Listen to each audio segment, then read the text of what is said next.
Let's see if it refreshes.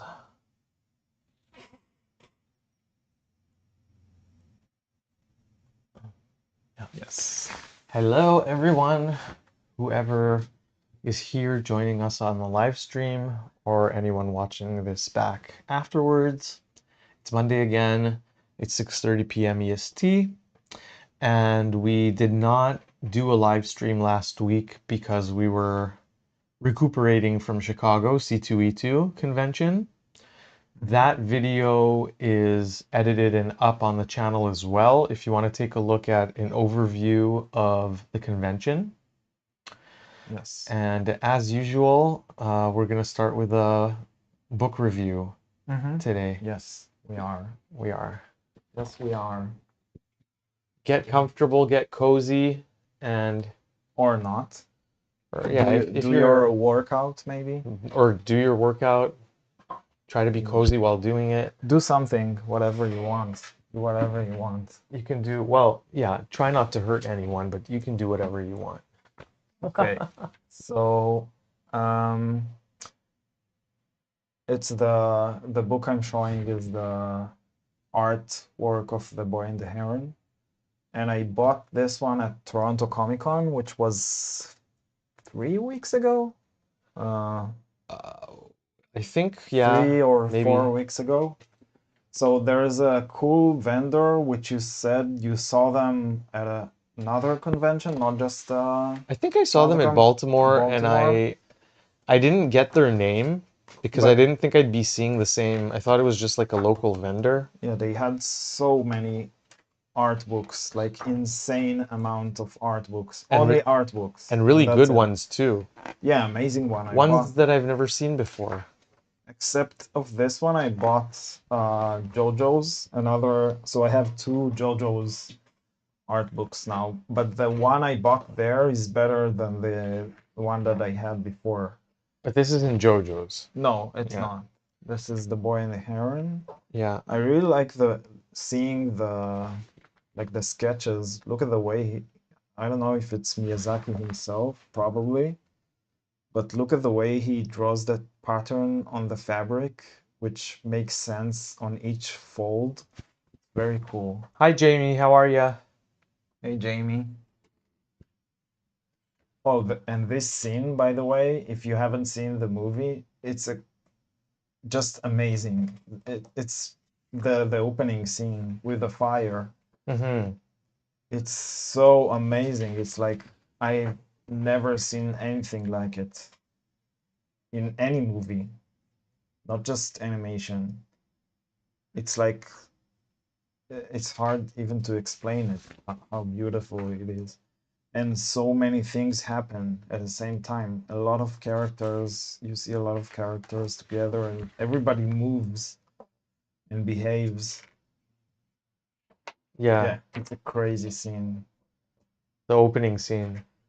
Yeah, the opening scene specifically kind of reminded me of another movie. Glow of the Embers or something? Grave of the Fireflies. Oh, Grave of the Fireflies. Which is another great movie, but it's so depressing. It's like the saddest movie I think I ever saw. Ever. Not this. I think the saddest movie I ever saw was Dancer in the Dark. No, it's even worse because it's about kids. Oh, so no. It's worse. Yeah.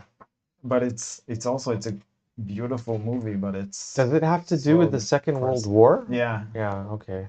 It's after the Second World War. I think you told me about the movie and we watched a clip from it, but after you told me about it, I was like, yeah, I'm not going to watch this. It's an amazing movie.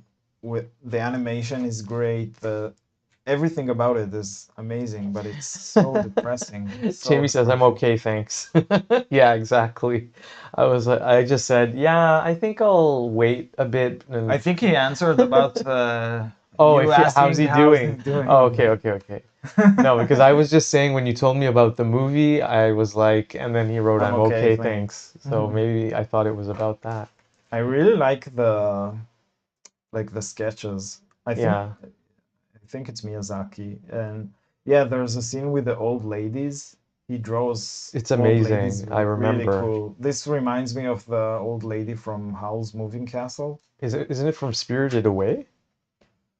Oh, maybe No, I think it's from one of them. Yeah, one of them. She has Moving like a big, Castle. um, I guess like bunion on her nose or something, and she's a magical creature. Mm-hmm. Some sort of And the backgrounds as well are so great. It's probably all done with the gouache or like traditional. Look at this. yeah. It fits like an anime movie because it's illustrated, but you can sense the place. Yes. Ooh, nice lighting. Mm-hmm. And I love the sketches because I remember seeing the movie about him. There was a documentary about Ghibli and Miyazaki, and he does like very fast watercolor paintings. This is really cool as well. Mhm. Like this, like It the looks like a quick watercolor. atmospheric. Hmm. Yeah, the house. I think it's one of the best movies, Miyazaki movies. This one, The Boy and the Heron. Hmm. Like it's. Oh, and this. Do you remember this scene? Yeah, it is the latest movie that they put out. Mm-hmm. It is the latest, and I like. I think I like Princess Mononoke the most, Right. and this is the It's really good. second I knew it place. was going to be good, but I didn't think it was going to be as good as it was. It was really, really good. Grave of Fireflies Um, watched once, can't watch it again. Too sad. Yeah, it's like, yeah, it's I haven't even watched impossibly the sad. whole It's like, thing through once. I only saw, you showed me maybe a scene on YouTube or something. look at this. It's so nice. And the Yeah. sketch Uh-huh. looks like watercolor and maybe colored pencils. Yeah, the backgrounds are amazing. And the characters, very it's very dreamlike, the entire movie, but it feels more adult than the other ones because Spirited Away is also very psychedelic and dreamlike, but it feels like it's more suitable for children, and this one is Um, more. Hmm? I don't know. I wouldn't say Spirited Away is a children's movie. It's not a children's It's movie, more of an but it's every more. age movie, I Yeah, think. and this is more adult, It is. especially Yeah. the scene when he injures himself with a stone. Hmm. It makes it very uh, more dark. Yeah. Oh, I wanted to share because remember when I did the book review and I showed the Ghost in the Shell exhibition book? Mm-hmm. I just wanted to share real quick a shirt that I got, a Ghost in the Shell shirt. You can continue and I'll just Ghost in show a it. shirt. Ghost in the shirt. Yeah. Ghost in a shirt. There's a ghost in my shirt. I really like the fingers here, like the way they did This is the the hands. front. So the classic Ghost in the Shell. She's holding her weapon in the front. It says Ghost in the Shell. And the back is what I really liked about it, which is the image of the android body floating up towards the pool opening. You know, when the skin peels off in the opening sequence. Look at this. Isn't that Cool. cool? Mm-hmm. I really like the back. And this scene in the movie is also crazy. It looks so complicated to animate this with all the paper. Do you remember that? It looks like a nightmare to animate this. Yeah, and it was also a nightmare sequence of sorts. Yeah. Oh, and the stone here at the ending. Yeah, very cool movie. Yeah, we also watched Boy and the Heron in the cinema, Jamie. It was a good experience. I definitely think it needs to be watched on a large Of course. screen. Yeah, for There's sure. so much going on. And I would also even watch it in IMAX, to be honest, even though the depth is not really there because it's not 3D animation, but still, it's No, I think IMAX is only for the big screen, and it's a standard way of showing, like they have a standardized system that they can say that each theater exhibit in the same way. The other one, like Pantone. yeah, I think like Pantone, yeah. Yeah. I think it's the way the theater is built, like the size of the screen and the something about the sound as well. Hmm. So what are you working on today? Okay, so I got a commission of Absolute Martian Manhunter. It's a personal commission. It's a personal It's a commission? person that commissioned you, or is it Yeah, for, yeah. yeah, okay. It's a person that commissioned me. So it's not a It's not a robot. official, It's no, not it's a not an official Absolute Martian. That's what I wanted to get at. It's not an official image for Absolute Martian no. Manhunter. Okay. Yeah. So what is I what is actually I sometimes artists do commissions and then afterwards it becomes an it alternate becomes, cover? yeah, Yeah. it becomes a variant I was cover. reading the Absolute Martian Manhunter series on the subway a couple of days ago, and I saw a lot of variant cover art in Yeah, there. yeah, there's a lot of them, especially in the Absolute universe. They Yeah. do a lot of variants. And you read it after I recommended it. Yes. I really, really like I it. haven't finished it because it has all of the issues, I think, or some of the issues in there. It's not just the first issue. No, I think it's like the trade. I think Yeah, it's the full thing. Yeah. 5 or 6 issues. Yeah, so Jamie, the Ghost in the Shell book, the exhibition book that just ended or is still ongoing, I don't know, in Tokyo, I got that off of eBay. There are more available. It was a bit pricey, but if you really want it, I'm sure you could find it on eBay. It was north of $100, but I don't remember exactly how much more than that it was. Not crazy expensive. It wasn't $500 or $300. And obviously, there's going to be a limited run of that book because it was created for the exhibit. And even though the images are a bit on the small side sometimes inside the book, it's a thick book and it has a lot of sketches and never before shown work, research and development and sketches leading up to concept art as well, leading up to To the film. the film and to the animated series as well. So Yeah. So I think from the from the big two, like from all the recent superhero stuff, because I almost never read superhero comics, but I read the Absolute Martian Manhunter, and it's great.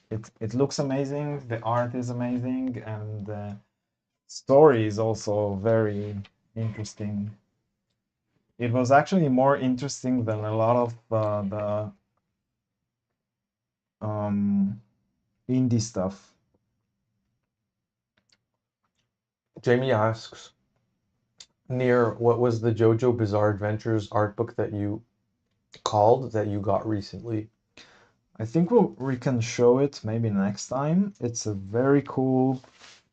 I can show him the cover though. Yeah, sure. Okay, I'll It's get an it. art book. By the way, there's a new. So there's a new um show, Netflix show of JoJo's. Uh, it's the Steel Ball Run arc, and It, there's also a new art book of only for Steel Ball on yeah. Okay. It's this one. Yeah. It's called JoJo A Go-Go. It was. Where did we get this? Did we buy this in Toronto?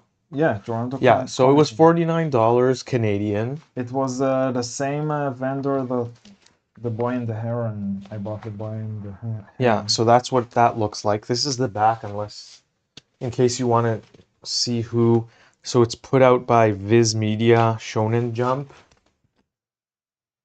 Okay. Yeah, this is the Is that? U.S. company that Oh, here. Yeah. do all the manga stuff. All the I think they also have Ghost in the Shell. Put that back. But we're gonna open it up and do a more in-depth look at it next week. Yeah. So for tune sure. tune in for that, of the JoJo book, I mean. And oh yeah, he says he has that book. Okay. Mm-hmm. Yeah, it's very cool. It's better than the other one that we have. You want to say something about? Because JoJo's is sometimes the art is a bit wonky. You know what I'm saying? I think it's deliberate. Sometimes it is, but sometimes you see that it's not really deliberate. You want to say anything about the inspiration for the image you're inking? Sure. So, the Absolute Martian Manhunter, and I wanted to do something like striking with a reference to classical art. So it's a reference for an artwork from the end of the 18th century by a French artist.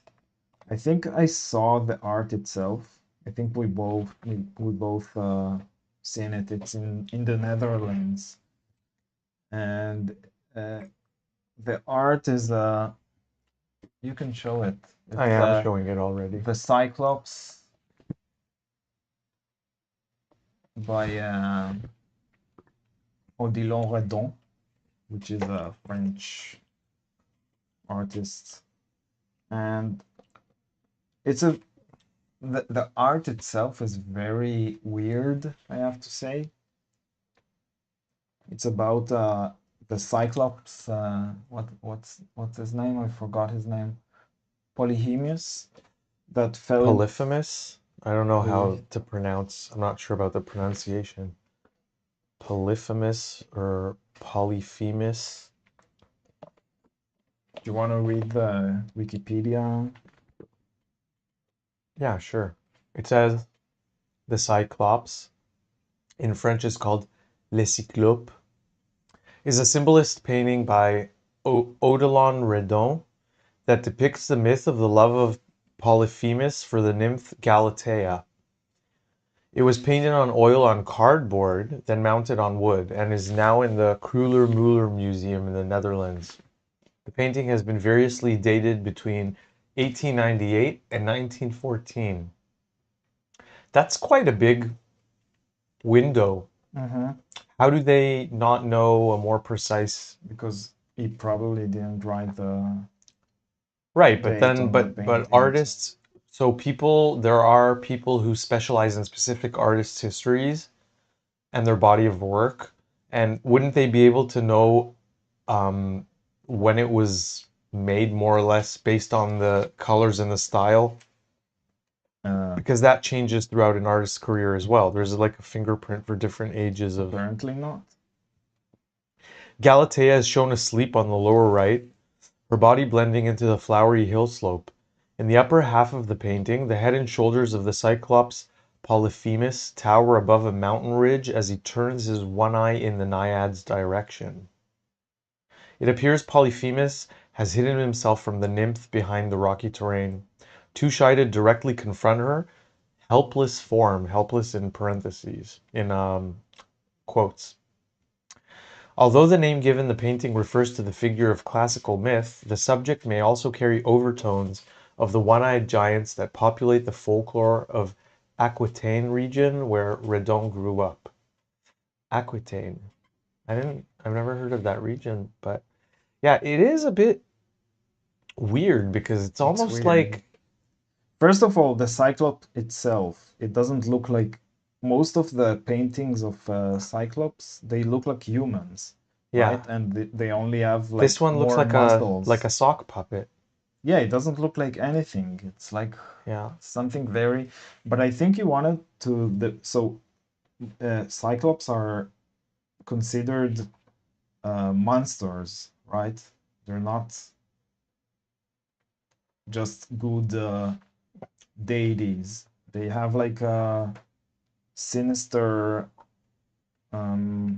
tendencies, right? I think so. I think so, yeah. So here it looks very calm and even cute. It looks almost like a sheep with one eye A sheep and or lipstick on.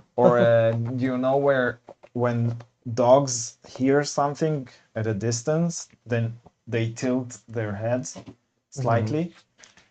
It looks very innocent,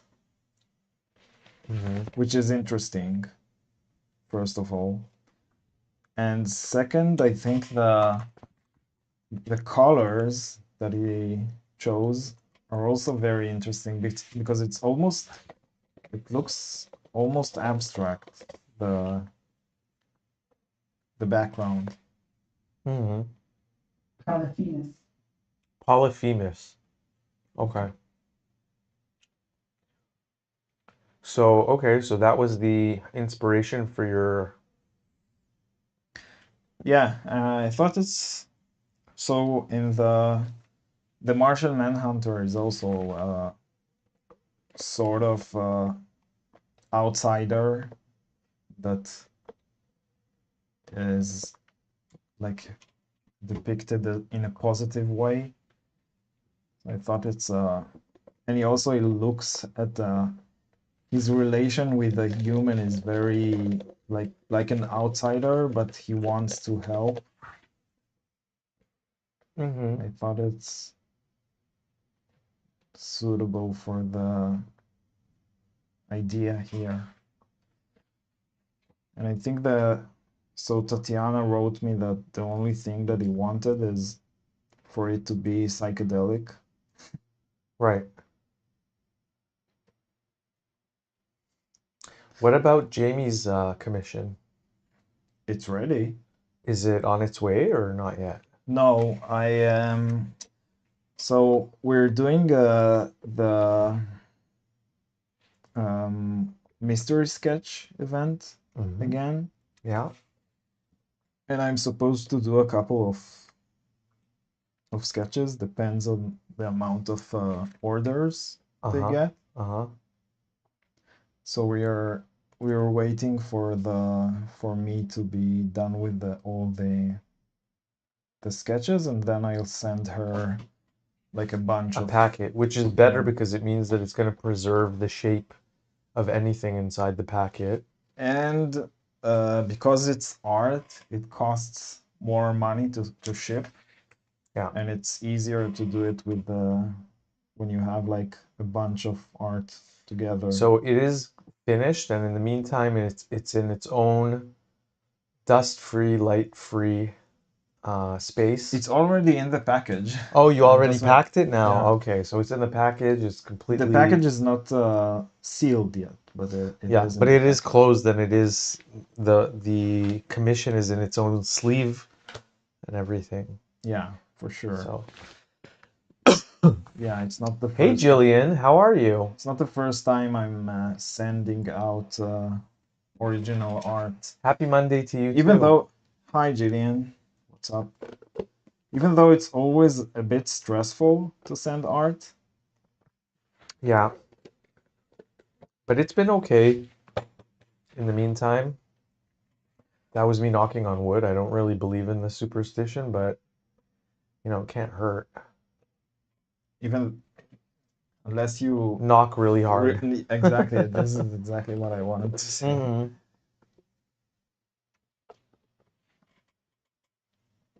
My nephews and niece are in town visiting from Calgary, and so I spent the day with my nephews. I took them climbing at a climbing gym a few days ago, and today I uh, did some thrifting, so like thrift shopping with my sister and her daughter. It was nice. Yeah. The weather was kind of weird today, but that happens a lot in Toronto. It started off as a sunny day, and then randomly within like 10 minutes in the middle of the day, it started snowing. Not the kind of snow that piles up and sticks Yeah, around, but it's snow is still, weird because it's above 0 degrees. yeah, I So guess it's how did it? like, it's the kind of snow where the system moves in and it becomes colder temporarily, but it evaporates on contact. It doesn't actually pile up because it's not cold enough. But how does it reach the ground if it's above I 0? think temporarily it's below zero, and then it's like -1 or something, and then it heats up again.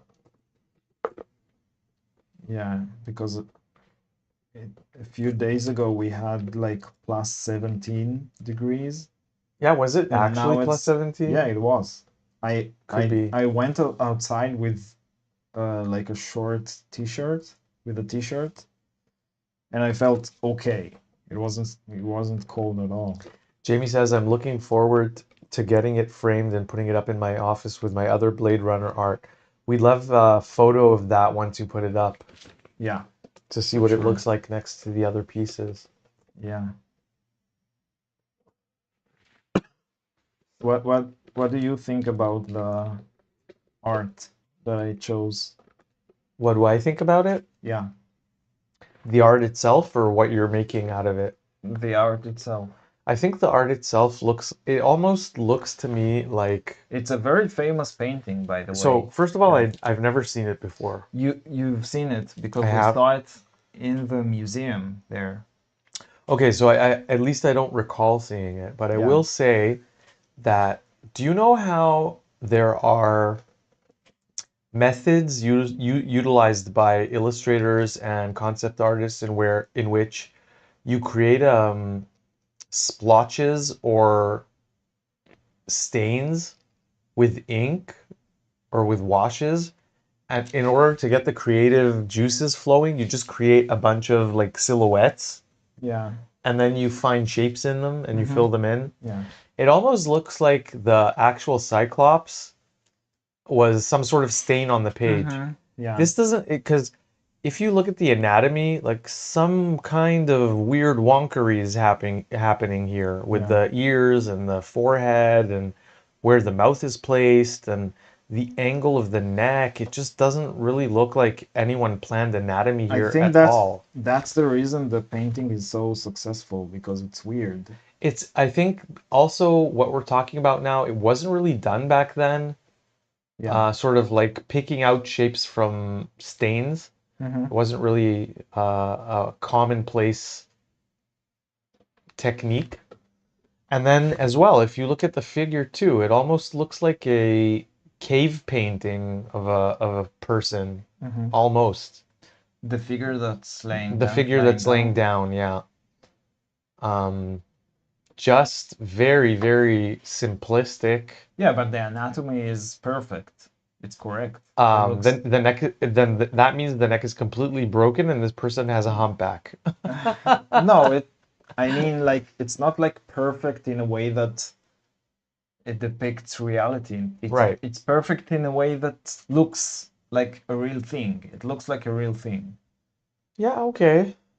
Um, And it blends with the background like that's perfectly. another thing. This whole background just looks as if someone splotched paint on and then picked out the shapes. Again, it really does look to Probably. me like there was a lot of randomization, like a stochastic technique used here.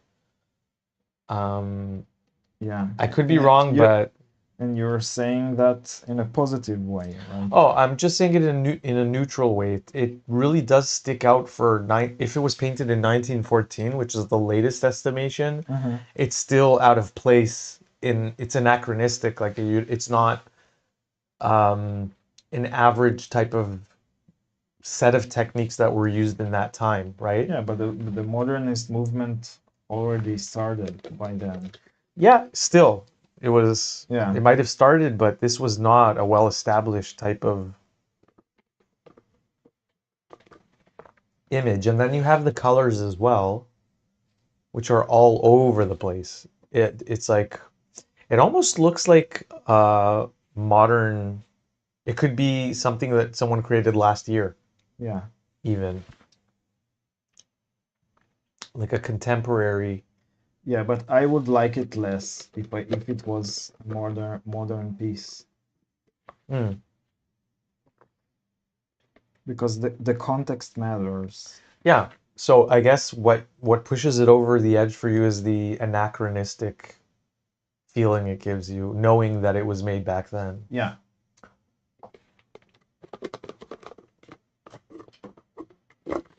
So there's that. Yeah. I drank all my bubble tea. But you didn't do the opening of the can. No, but you weren't soda. looking, and I did there was like a dramatic punching of the straw Oh, through the membrane. of course, I heard it. Did you? For sure. But I didn't hear the opening of the soda can. There's not going to be an opening of the soda can this evening. Oh my God. That was this evening's That's drink. a first, right? It might be a first, yeah. Although there was probably one time where I popped the can open before we started filming. Maybe. So you're already done with The almost character. all of the lines of the character. I don't know if the tie is inked in yet. I don't think so.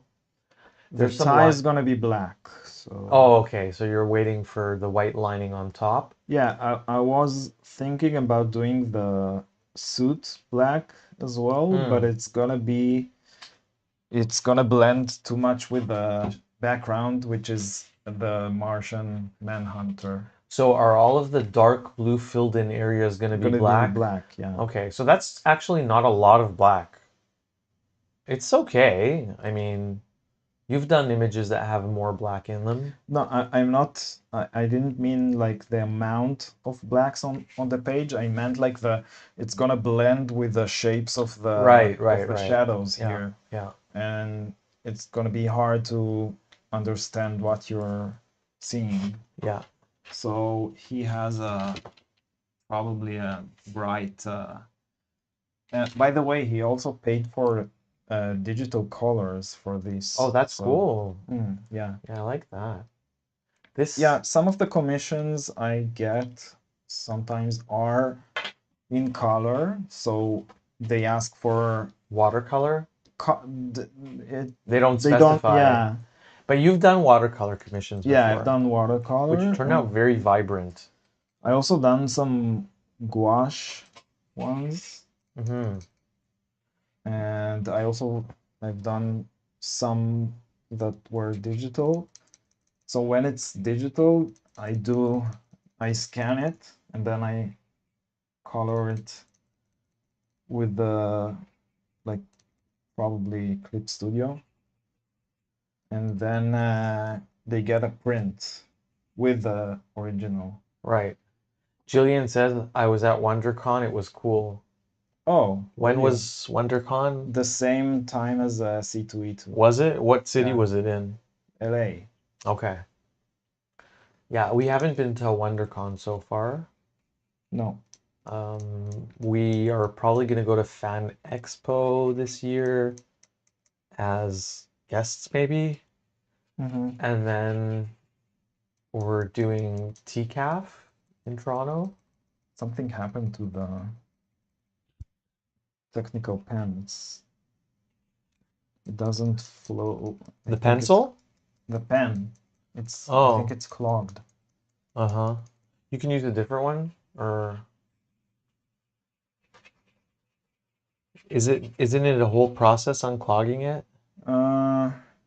Yeah, but sometimes I can use water. Just put it in water.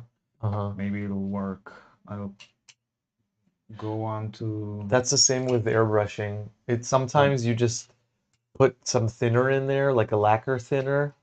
Don't worry, guys. I use a ventilation mask with the proper organic filters, and I do it outside, not indoors. So sometimes you could just put thinner in it, and it's enough to budge whatever it is that's clogging it, and it continues spraying. But sometimes you have to take the whole thing apart, soak it in thinner, clean it out, put it back together again, which depending on how experienced you are, it could take anywhere between 5 minutes and half an hour. The first time I did it, it took me half an hour, literally. Okay. Last time it happened, I think it took me like 5 minutes.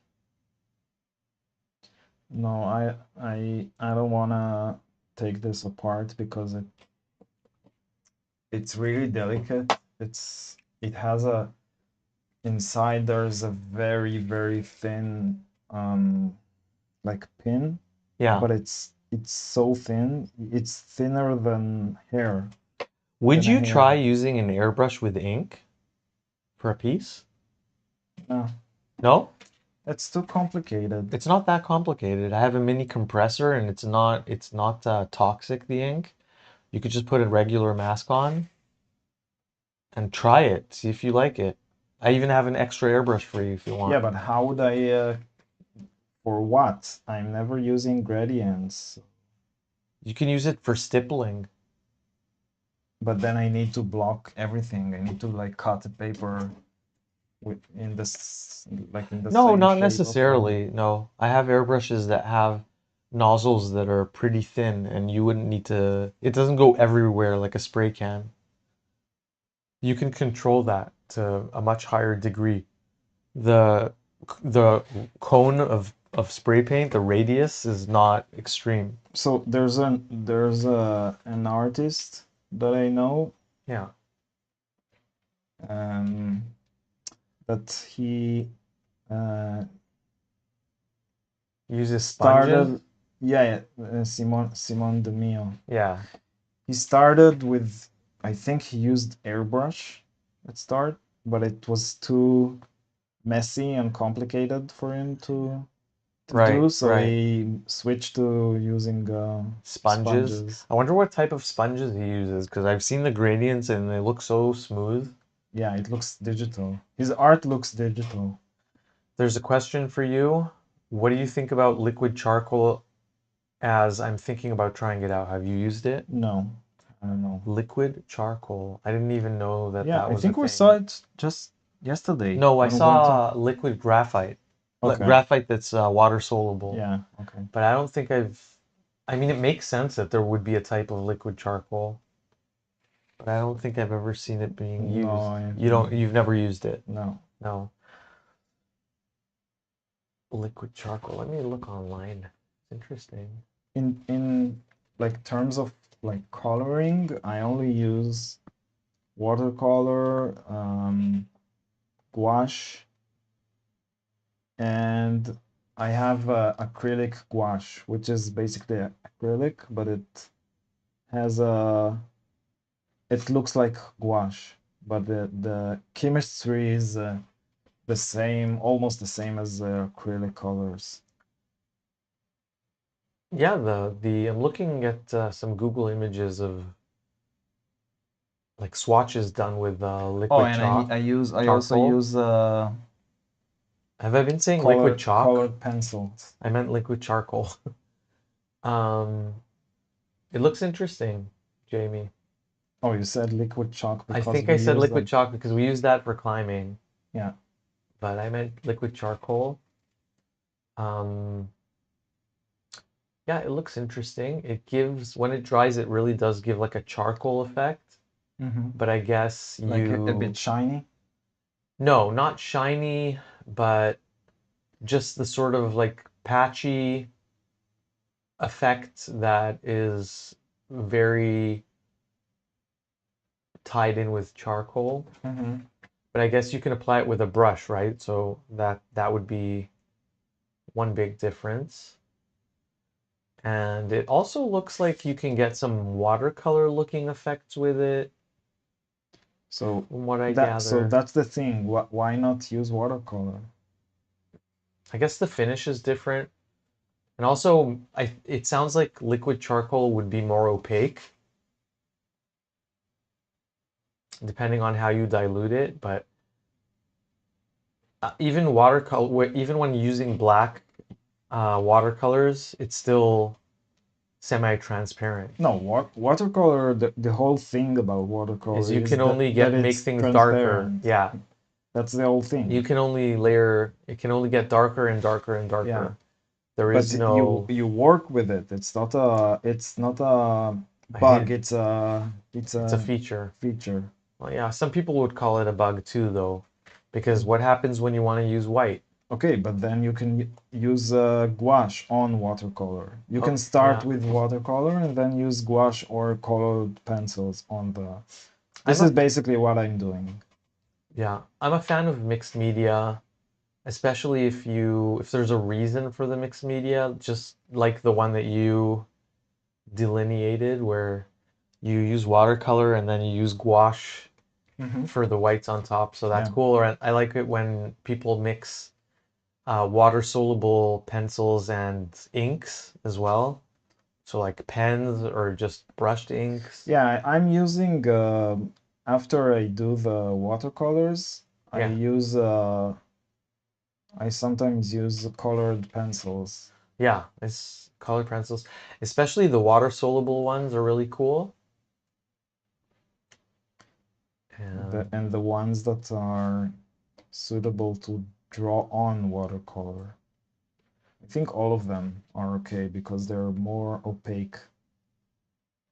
yeah, But gouache works great with I watercolor. think you need to turn the top light on. There's no light on, like, oh, it just changed. No, because Oh, it I was because blocked of because yeah, it was the image was really dark because I think more than half of the light table was yeah, I sometimes illuminating I turn it around because I need to work with the so angles, the best like way control I have with my hand is pulling this towards direction you on the angle. like this. Yes, yeah, So I shift change it. the Yeah. angle. I've never really understood pushing with ink or with a Oh, pen you know even. that a lot of people do that, I don't especially understand it. with a crow quill and Yeah, dip pens. Yeah, a lot of people I do don't that. get pushing. It just there's no control. It can skip, it can splatter, It's it can rip the paper. no, it doesn't. It's just the way you like. Are used Yeah, to. But exactly. how is it that most people's way is the way that you're doing it now? I don't know if There it's must most be a people's reason. way. There must be a reason. There's a difference between pushing and pulling, I don't know. I which haven't is done why we the. have front wheel drive and rear wheel drive and all wheel drive. Yeah, but sometimes the thing that gets standardized are just by chance, and they're not like in a way of like thinking about it. It's sometimes it's just like that because I don't know, somebody started doing that and everybody else copied him. Yeah. Jillian asks, which ink brush would you recommend? Ink brush, Brush like for ink, yeah. like Depending on if it's calligraphy or brush pen or a brush ink brush. So I'm guessing it's a brush Yeah, brush. I'm using a bunch of different ones. You use Faber-Castell? I think my favorite is yeah, I have Faber Castell, but where is it? I haven't used it recently. Oh, Jillian says brush pen. Oh, brush pen, that's something completely Yes. different. So, but the brushes. Okay, that's the best one, I think. Windsor Newton, but it's only for inking. Yeah. It's not good for anything else because it's very. I need the lines that I'm using to be very thin, so that's the Winsor Newton Series 7. Mm-hmm. Brush pen, I almost never use a brush pen. I do sometimes at shows. I have the Pentel pocket brush pen, but at home I never use them. Pentel? Mm-hmm. Is it a Japanese brand? Yes. I think so, but I'm not sure. There's also another one which is, oh, this one is also a brush pen. It's a Pigma. It's the Sakura, the same company that makes the microns. It's also a very fine tip. And it's not really a brush, it's more like a felt tip, but it behaves like a brush. Right. It's very flexible. Yeah. But I only use it to do the tips of the black spots on the page. But in terms of brush pen, I know a lot of people use the Pentel pocket brush. Sakura also, the microns, there's also a brush pen that looks like this. Doesn't Molotow also make a brush pen? Yeah, I have this. It's not a brush. It's yeah. Sometimes I do use this, but it's not a brush. It's Also felt tip? felt. Oh, But it behaves like a brush. yeah. Jimmy says I use a Copic brush pen. Have you tried that? No. And also love the look of the piece you're doing, question mark. I don't know if you intended the question mark. So maybe you're asking Nir if he likes what he's working on. Well, do you like what you're working on? Mm-hmm. Yeah. Yeah. I'm gonna do like on the upper part here. So there's a smoke coming out from his cigarette here. Yeah. And this is all gonna be like psychedelic smoke that looks like figures almost. Yeah. Swirly smoke. You've had quite a few commissions that had swirly smoke in it recently. Because also wasn't the gaff one also it had swirly smoke? Yeah, it had a smoking Jamie's gun. Smoking. Oh yeah, the smoking gun. Okay, yeah. Yeah, but Uh-huh. this is like more. He asked for psychedelic, so Mm. I think it also like keeps the idea of the art I used as a tribute here, the Cyclops, because he's also a Cyclops and he's like goofy, cute a little bit, and very innocent being. I was Also in watching the story. the SpongeBob, one of the SpongeBob movies the other day, Oh, really? and there was a part in it, yeah, at my aunt's house with with the kids. my nephews and niece, or just my nephews, and there was a part in it where, do you know what handsome Squidward is? Yeah. So there was Plankton, which is one of the characters in SpongeBob, and there was a part where there was handsome Plankton, and they have one eye, and it looks almost exactly the way that you have your Martian in the frame, like one big eye, very pronounced lips, thin nose, split chin. It really does look like the handsome Plankton. Let me see if I can find it.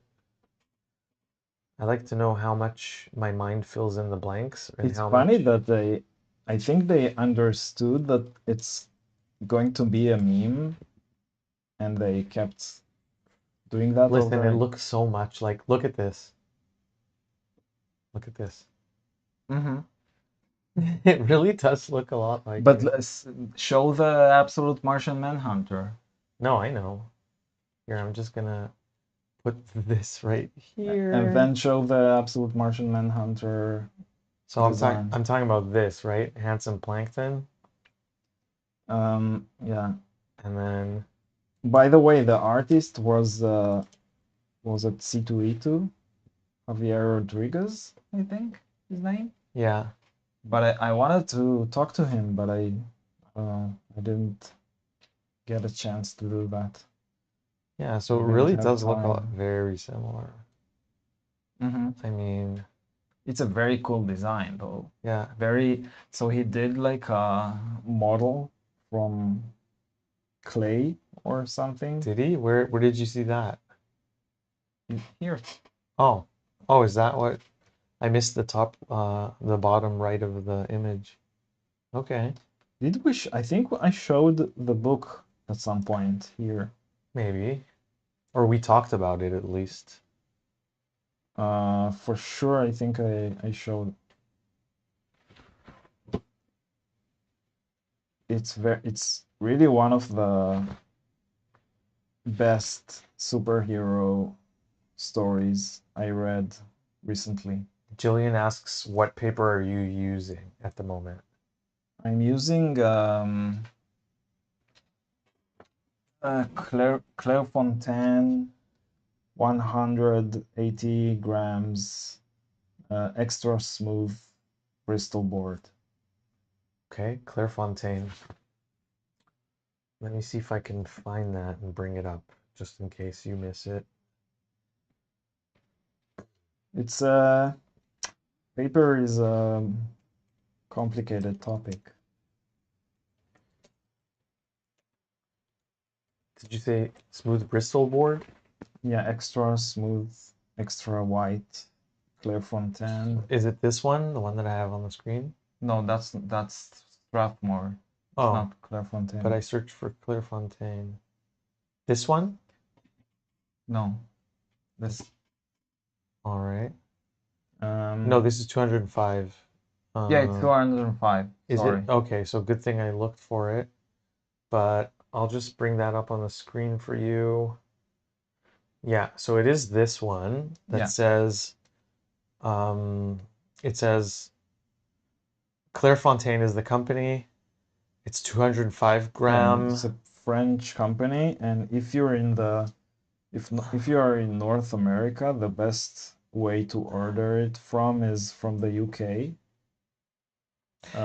It's not the cheapest, and it's A3. So yeah, the one I'm showing on the screen says A4, and the one that Nir's using is A3, so it's a bigger.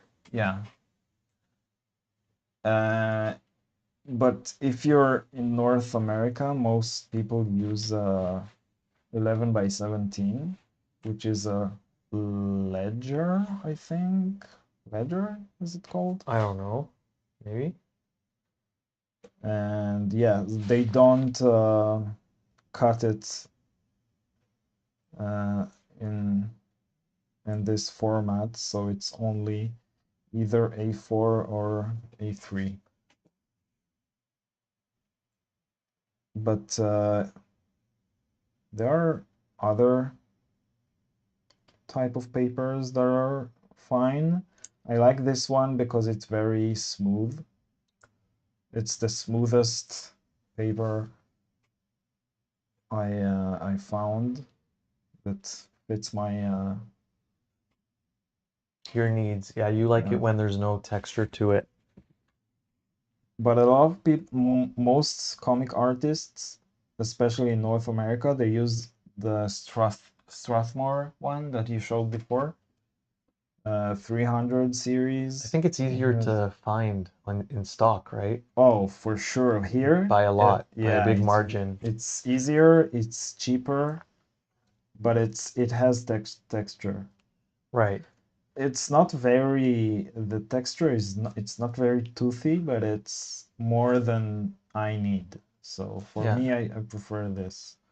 Otherwise, you get like bleeding and No, you don't get bleeding in more with the resistance, maybe. Strathmore. Sometimes Yeah, there's more resistance, and Paper the tip rips. can stuck in the like the flakes of the paper, Right. and then it like causes the line to be a bit jagged. Jagged, yeah. But Like it the doesn't paper happen a fiber. lot. Does it actually remove the paper's fibers out of place, or Like very like rip it microscopically, a little bit? but like in a very like Yeah, microscopic but that could be way. a big change to how it feels and how it looks, even if it's small Yeah, yeah. tears. The line is not like here. I can do like a long line Without it without splaying fearing or that. stopping or Yeah. ripping. Yeah, so that answers Jillian's Okay, question. Why so would you prefer smooth over textured paper? Do you have any yeah, other reasons? but I know that like professional inkers use Strathmore, a lot of them, Right. because some of them do prefer texture over smooth, because smooth might be it's like, you know, where keyboards sometimes they have a click sound and The sometimes mechanical they, keyboards, yeah. yeah, and sometimes they don't have, and some people prefer that it has like a click sound when you click on the keyboard, and some people prefer that it be Yes, yeah. more Even though quiet. I would It's say kind of that like this. maybe to me, in my mind, mechanical keyboard is more like the smooth paper and not like the jagged paper, No. Why? in my mind. Because keyboards were originally that's what like a keyboard felt and sounded like Hmm. before in the beginning when we invented them and they were mechanical. They sounded like The clicky the clicky clicky clicky, yeah. click. Yeah. What? But why would it be like I'll tell you the why. Because there's mech? something satisfying about the way that it feels under your fingertip and also the sound. Hmm. And also there's something satisfying about having a line just do exactly what you want on the paper. So the artists that like the textured paper more, they say it's satisfying, like to hear the sound of the, Oh, what? yeah. They must be nuts. By the way, do you remember the pen, the technical pen that didn't work before? Yes. This is the guy here, and I just put it in just room temperature water for a couple. The guy? What do you mean? This guy. Oh, okay. I'm not used to you referring to objects as guy. I don't do it like a I was lot. like, what is he talking about?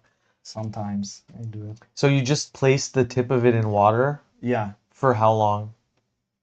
I think it was a couple of minutes. Yeah, 10 minutes maybe, 15 minutes.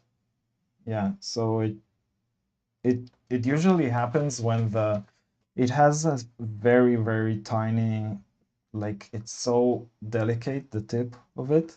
I would ruin So that in 1 minute. if uh if there's a little, just a small droplet of ink in the tip, and it stays like outside, It'll get just like clogged. yeah, It dries up and it in a clogs it. minute. So even if that didn't happen, I would destroy that pen in under a minute. Why? Because for some reason, when I Oh, use you pens, pressed I very pressed hard. really, Yeah, really hard, yeah, that's not possible with this. and it would just completely obliterate the pen. No, it's you can't do that Is it with this. what's the sizing of it? Is it 0. What, Too, but 2? It yeah, feels it's smaller though. no, yeah, it's not in millimeter. It's the standardized system that they use. Wait, actually, it could be in millimeters because that looks more or less what It's actually 0.2. interesting. Can you check about it? I'm Yeah, not what company is it? Rotring? rotring. Yeah, Yeah, okay. Because I know you have two different companies that you like using, right? With yeah. the There's Faber-Castell and rotring. yeah, Rotring point two. What do you know what else does it say on it? That's it. Technical pen. Isograph. Isograph. What is the They mostly use them for architecture, for technical drawing blueprints, because I worked at an architecture firm. I had a friend there, and a lot of the older people that worked down there, they used to do like traditional technical drawing. So they use these technical pens for that. Yeah, it says the line thickness is 0.2 millimeters. Yeah, Because okay. I was about to say, like, I've been doing a lot of scale modeling recently, and Mhm. that does look like the width could be exactly So 0.2 think about millimeters. the way that it works. So it has the tip is 0.2 millimeter, Right. but inside there's another pin that Mm-hmm. is very, very, very It's a delicate. It's hair. like It's like the width of maybe twice the width of a human hair. no, it's less than a You human think so? hair. Yeah. Yeah. I remember having to And this is handle not the that. smallest one. Didn't I help you try to fix one of Yeah, but it those? died. We Yeah, but we couldn't do had it. to like locate the little No, pin we had inside. to bury it. What happened to it? It died. It Why? didn't work. Why did it die? I don't know. The pin inside got like bent, and we Hmm. couldn't. But you don't know what bent it? No, I don't know. Yeah, it's just too delicate. It is, and this is not the smallest one. Yeah. There's 0.1, which is smaller. And I don't know how, but this is Rotring, and the other Mhm. company I use is Faber-Castell, and I think they don't make them anymore because not a lot of people actually use them Mhm. now. I think only artists. Who Mhm. else? Maybe illustrators. Yeah, Even though most illustrators yeah, are only do digital. everything digitally now, it's not like it used to be.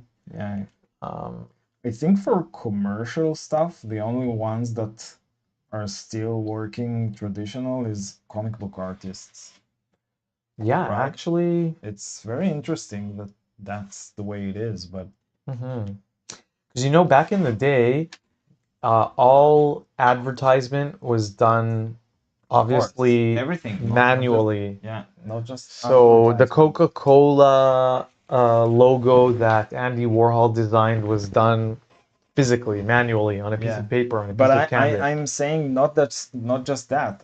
I'm talking about like technical drawing, like architectural Yeah, uh, blueprints. they also do that digitally now, Yeah, and they used to do it. it's just digitally. I don't No one understand does that how did they traditional. used to do that manually? You Because you make it's so many changes to it, right? yeah. It How did was they make changes to it?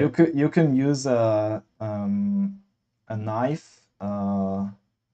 What's the name of the like what's the name of it? What? Razor, like a razor, Razor blade? not a razor blade. Exacto knife. An X-Acto knife? Yeah. You can use it to scrape off the ink from paper. That's the way they did the Interesting. Okay, so like shaving off correction. the top layer of the Yeah, but paper that had. obviously you can't do it like over and over again on the same location. But they also had at some point they had copying machines. Yeah. So I remember a friend that worked with me told me that he came up with a idea and a system that he could actually use like technical pencils instead of the technical pens, and like reproduce the like copy it, reproduce it in a way that looked as if it's like a pen. I have And no then he idea could what you're talking about. what?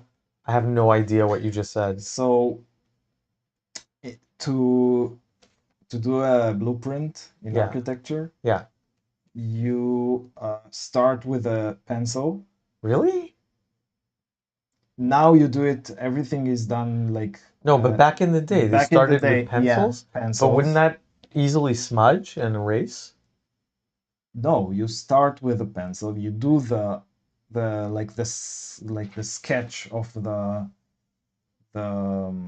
blueprint, and then you go over it with a technical pen afterwards.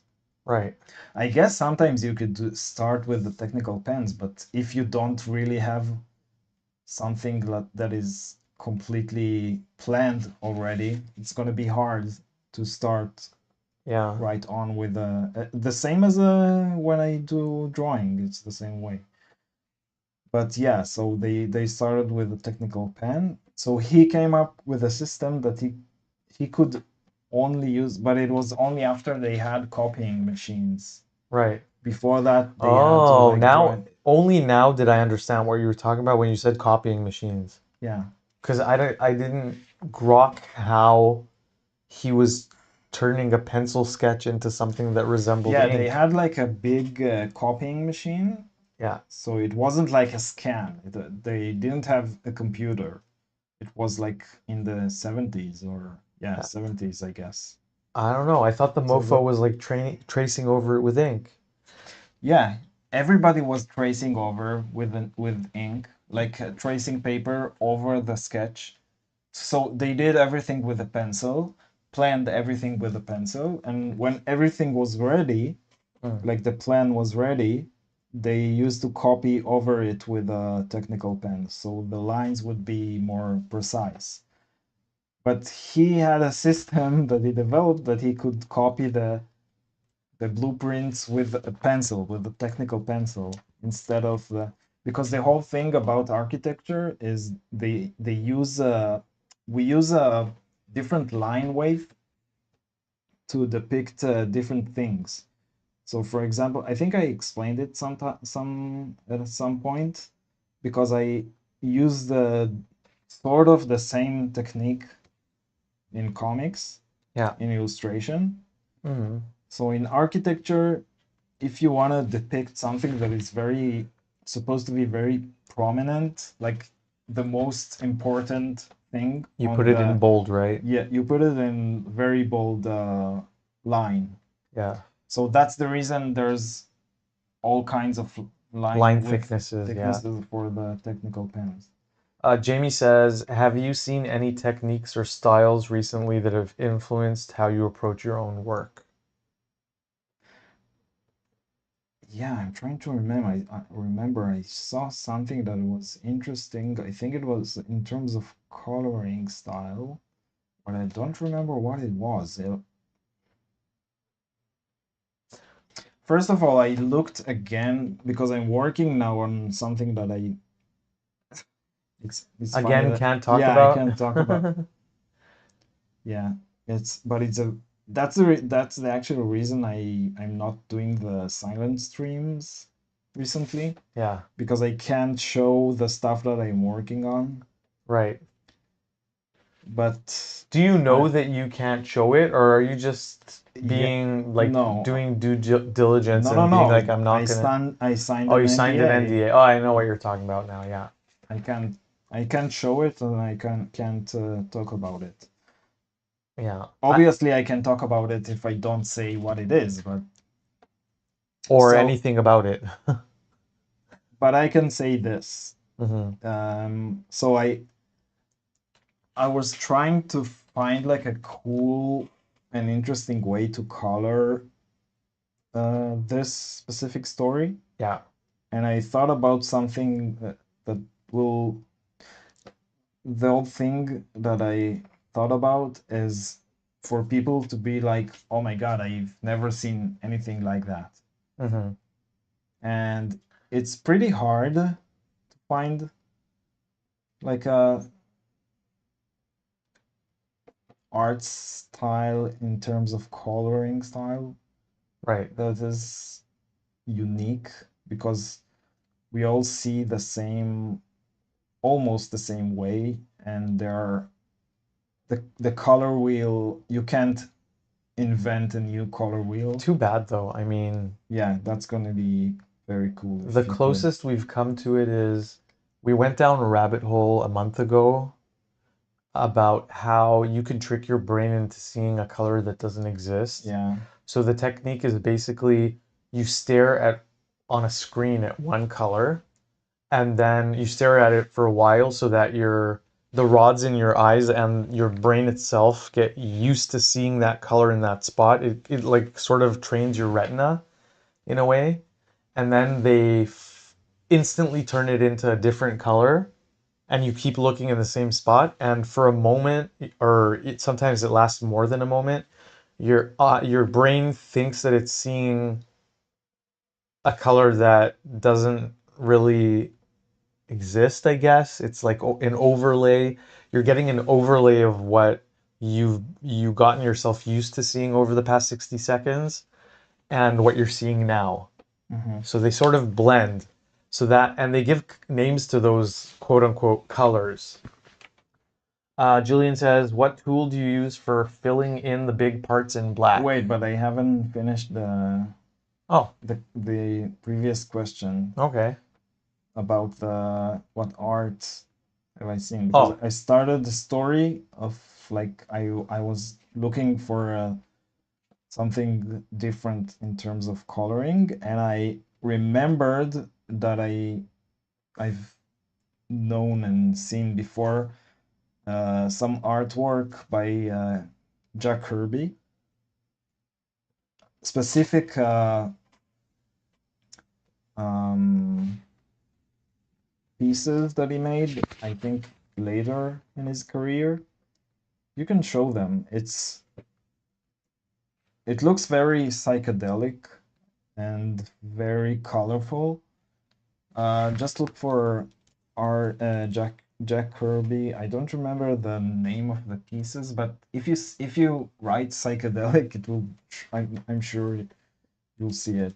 It's a series of, yeah. That's the all of these. Oh yeah, you showed me this. Okay.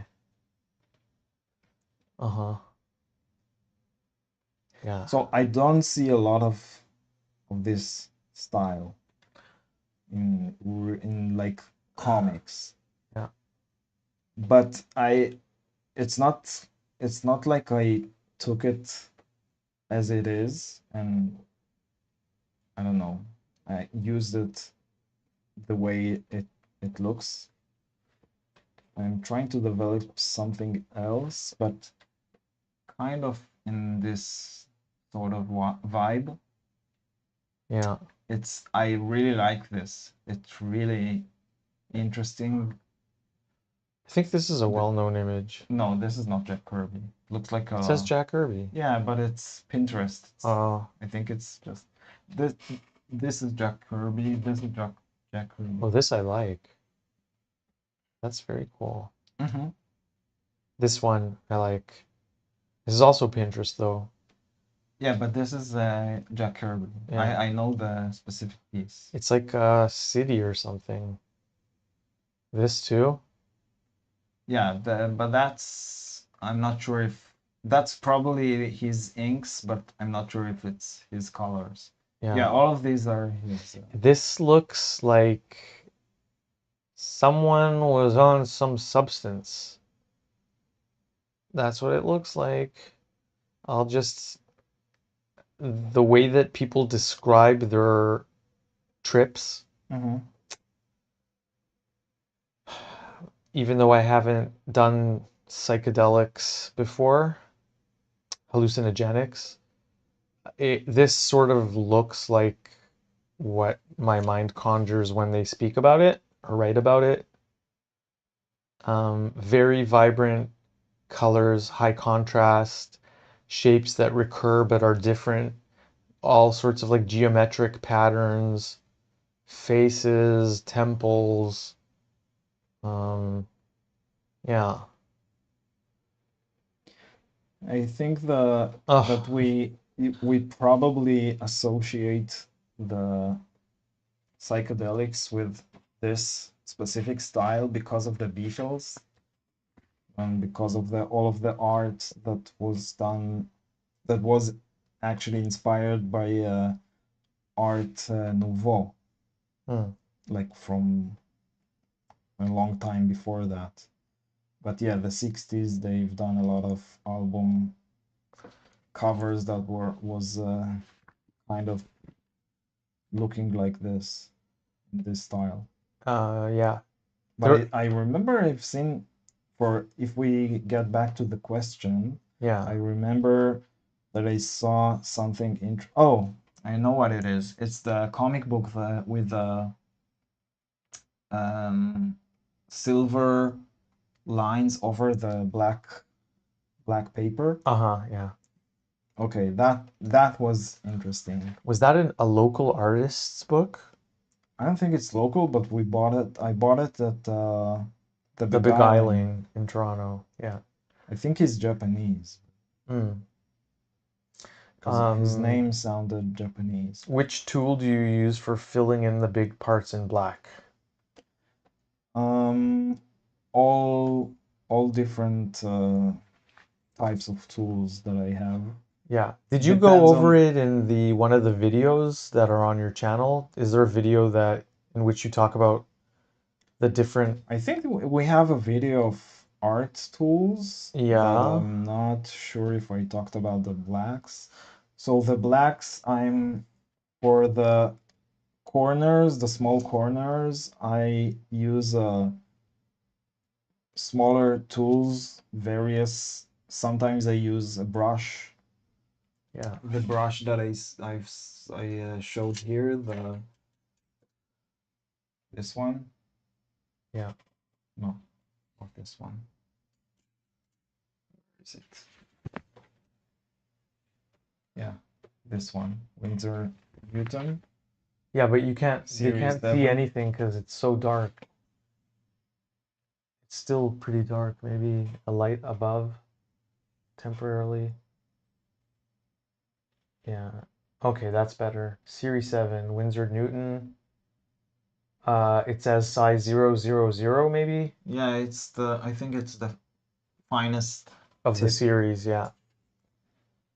And I use this sometimes, which is maybe faster, but I don't like the ink inside because it's not really black. This is for the acute angles. For the tips. Hard terminations.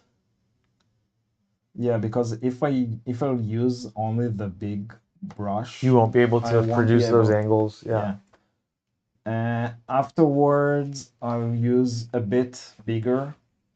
And most of the time I do Molotov now.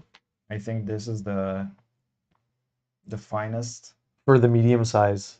For the lines, closer to the edges. Yeah, and then I'll do. I recently, so I sometimes I use like ink with the brush. Mm-hmm. But recently it's easier for me to do it with a chisel Molotov, like the big chisel Molotov. Yeah. For a long time I used Posca. Right. But Posca are not refillable. Mm-hmm.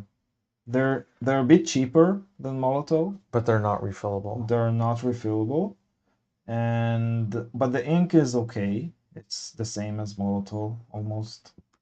Yeah. So the quality is almost the same, but it's not.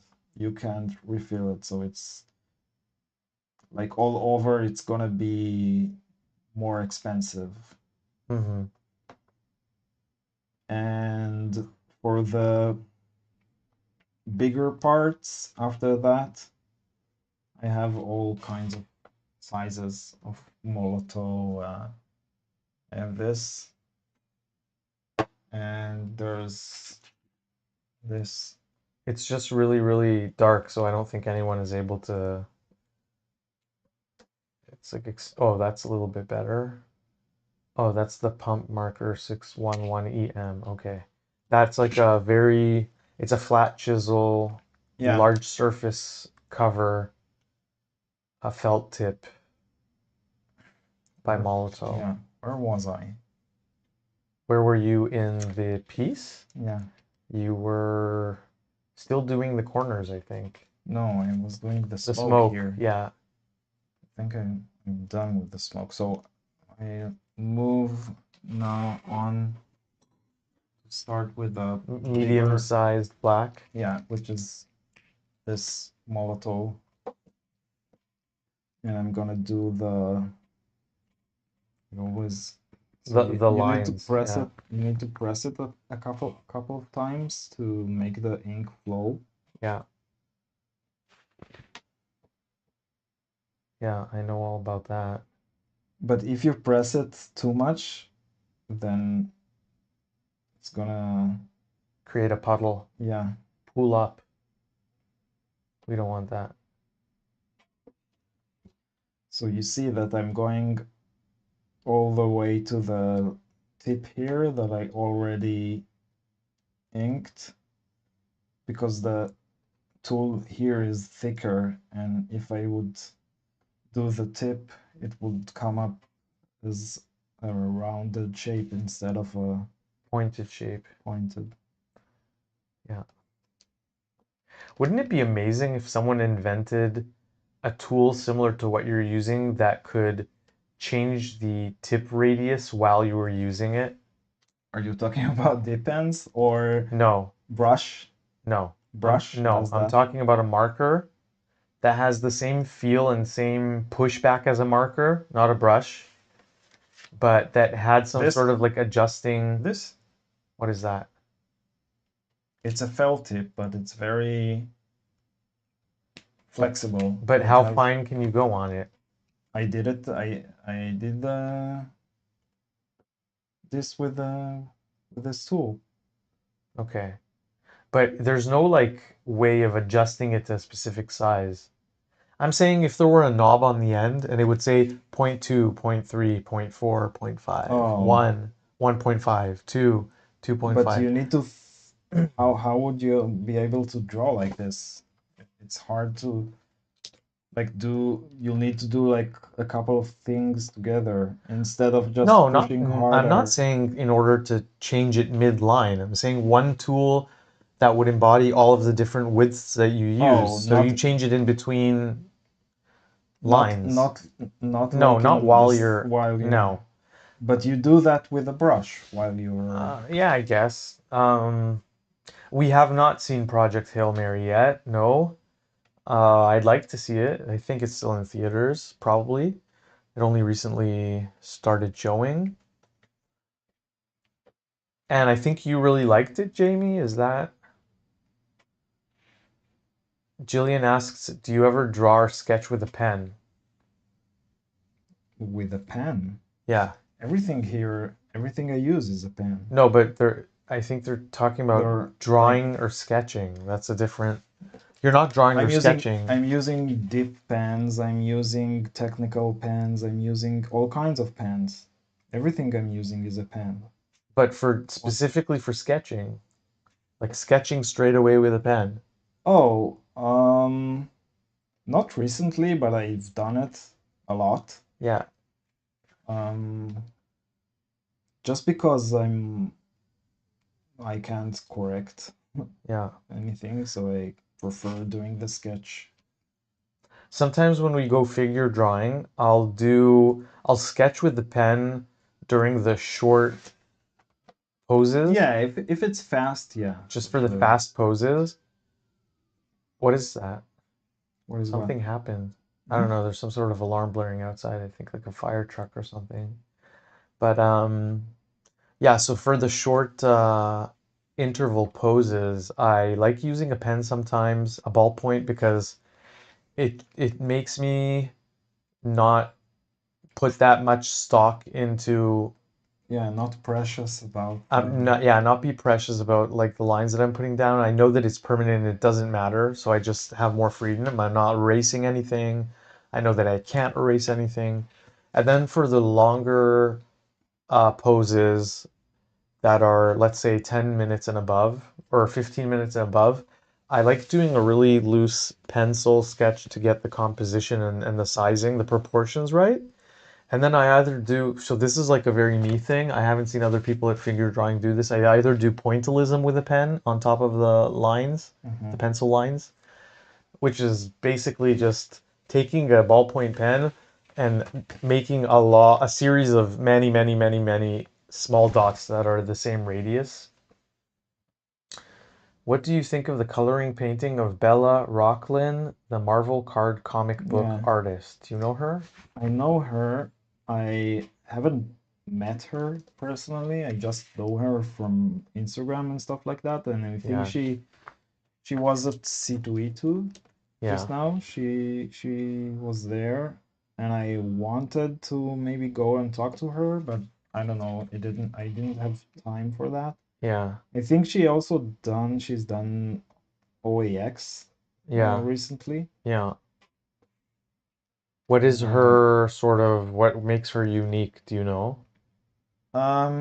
She does Cards? not just cards, like Marvel covers and like stuff like that. Oh, I think you showed me her page at some point. Maybe, yeah. She likes using blues and reds, right? Which is a very superhero-y. She has like a cool technique because she does all kinds of stuff. Like she Like she uses makes Copics like and she very, uses very mixed media. Yeah. pencils and she Yeah. uses pastels. Everything, yeah. Yeah, I like that's cool. Uh, And being she, able to mix and match various media. yeah, I think she has like a large amount of following on TikTok, Instagram, Yeah, because she does cool um TikToks. She's good like with social. process video Yeah, people love that stuff. where you see and it's edited in like The TikToky way. yeah, like pro style fast, but you can see it shows the right the right sections of the art making. Right. It's not boring. Well, it has to be rapid fire anyway because it's TikTok. Yeah. So I guess today we are going to have a soda pop can opening sound because I'm opening a Pepsi. There you go. Okay. You're welcome. But not in the It's the ASMR portion of the video.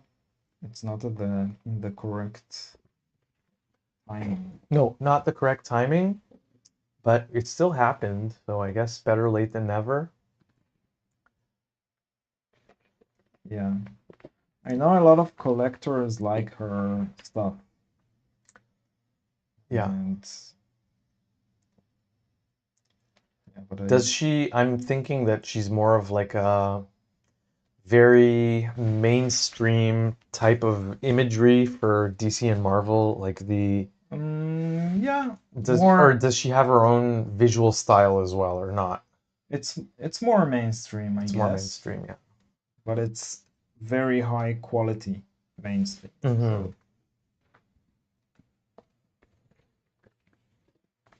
Yeah, it's more like what you envision when you think about Marvel and DC. Jillian asks, how do you determine the price of your originals? So I'll probably preface what you're going to say by saying that I don't. there's a price list.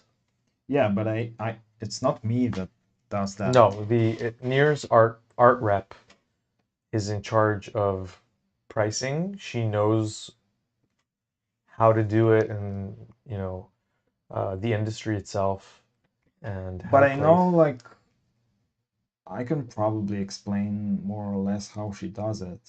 Yeah. It's a couple of things they consider while pricing original art in comic. So I think the most important thing is how well known is the artist. This Yeah. is what determines mostly the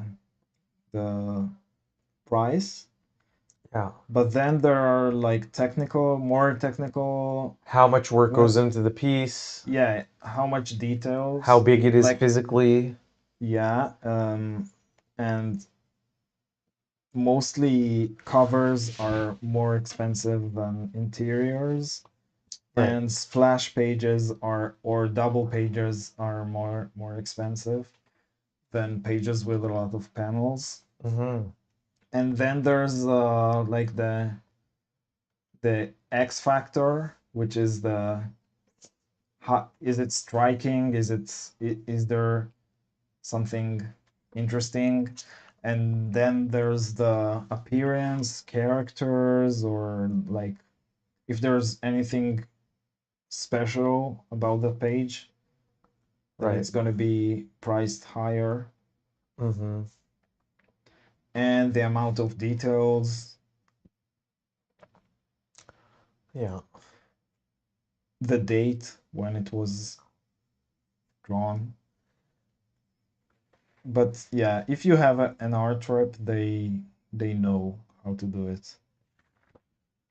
I went into a shop near me recently and saw they did lots of Brands of America soda cans. I'm interested in giving them a try. I'm not sure I know what that is. What's Brands of America soda cans? And how does she determine the price of a commission? Same thing. So commissions are original art. Whenever Near is commissioned to create a piece or any other artist, they are creating an original.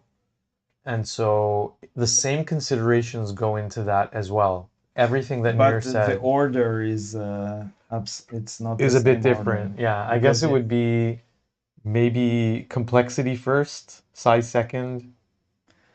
no, I just meant like the you determine the what you're gonna do by the price Right. they choose. So it's more of a budget constraint. Someone says, I would like a piece of, I would like to commission Nir to create something. They either say, this is my budget, or they ask for the price list, and then it would be the size. Is it just a character? Is it just a bust? Is there a backdrop to the image, an environment, right? Is it a multi-character page? Is it a double spread? So like two A3s next to each other, that would be more. All of those things go into pricing the commissions. Yeah, but we have a like a list that if you order a commission for me, you can choose from the list Because whatever you want to obviously the order. time that it would take to do just a bust with no backdrop on an A4 sizing, that would take much less time and energy than a double page, two A3s next to each other with a complete environment and seven characters. Yeah, but that's the thing. So, for example, for that's the reason I don't really like doing sketch cards Mm. because it's cheaper because it's small and Hmm. size is one of the factors that Yeah, affects the price. But for me, it's not. It doesn't take less time to do a because you put sketch a lot card. of effort into Yeah, anything that because you it's so create. small You have to and pay it's attention to hard. every single line. Yeah, So there might be, in many cases, there are less lines, but each line takes more care, if that makes sense. yeah, And also the composition is kind of and it's hard. fighting you in a Yeah, way. and it's harder to do because it's small. It's hard to Super see. It's hard small. to. And some people really And have, I don't like the fact that I don't like doing them not because I can do them, uh, but after I do the sketch cards, when they have a show, Comic Art fans, Comic Art Live, they have a YouTube channel yeah, and they show the sketch cards, on the full art on screen, full on the screen. TV. We watch it on the When you TV. yeah, when you see it like in real life, it looks great because it's small. You don't like see all the tiny details, Imperfections, yeah. imperfections. But when you blow up the piece that is so small on a card and everybody like all the Yeah. most of the people that see the art don't really see it live. We'll They see it never enlarge it online. to that size, right? But they actually see it online. Yeah. Like and people upload it to the website. So people see it. So I don't feel like 100% behind the art When that is it's, gonna be blown up for a size that it's not. well, you would be if it were a bigger piece and you had more control over Yeah, what, I'm only yeah. saying it about the sketch Yeah, the cards. sketch card. Okay, so it has been over an hour and a half at this point. This is usually when we say thank you for joining us today and we show the work so far on the piece that you're working on today. Mm-hmm. Um, Okay. or anything else that maybe you want to show a finished piece from 2 weeks ago when we did our last stream. I don't remember if you I don't know continued. if I have here, because I'm working a lot.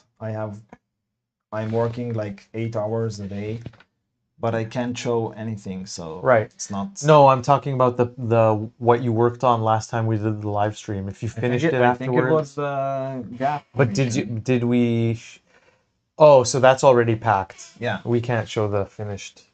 But it's going to be a surprise for Yeah, Jamie but when he I gets can't it. show any of the other stuff, but I've done Yeah. a lot of art A recently. lot of art, yeah. It was multiple page short story, we'll put it that way. Yeah. That's all that we can say at the moment. Yeah, so this is gonna be very cool. It's already very cool. I love the way the corners all look like sort of like a flock of birds, like a murmuration almost. Mm-hmm. It's really cool. Yeah, it's not gonna stay like that, but Take care as well, Jamie, Jillian, and anyone else watching.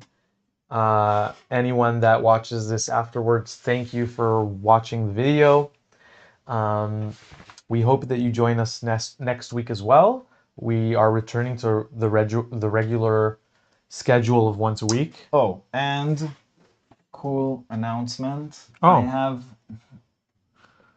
we have a lot of sketch cards. Right. But don't blow them up to a full page. Yeah. So We're gonna start raffling them again? yeah, I think we're gonna start. Maybe just let me show it. Okay. Do it on the. Yeah. So we have a lot of sketch cards. Which is what Near does if he has any spare time at a show. Yoda. So when he's Weasler. not working on commissions that people ask for while we're at the convention, in between the commissions, Motoko. yeah, he will create Jujutsu. sketch cards. Joker. Netsuko. I love the Netsuko. So I have a bunch of So we're them. gonna start probably like going back to the way that we did in the beginning with the raffles. Whenever I started, I joined in with the live streams. Yeah. Started moderating, so we'll probably do that a little bit again. Yeah. Each week. Mm-hmm. Yeah. Not sure about if it's gonna be each week. No, not every week, sometimes. but we'll do it every once in a while. Yeah. So yeah, stay tuned for that and take care. We'll see you again next week. Bye bye. See ya.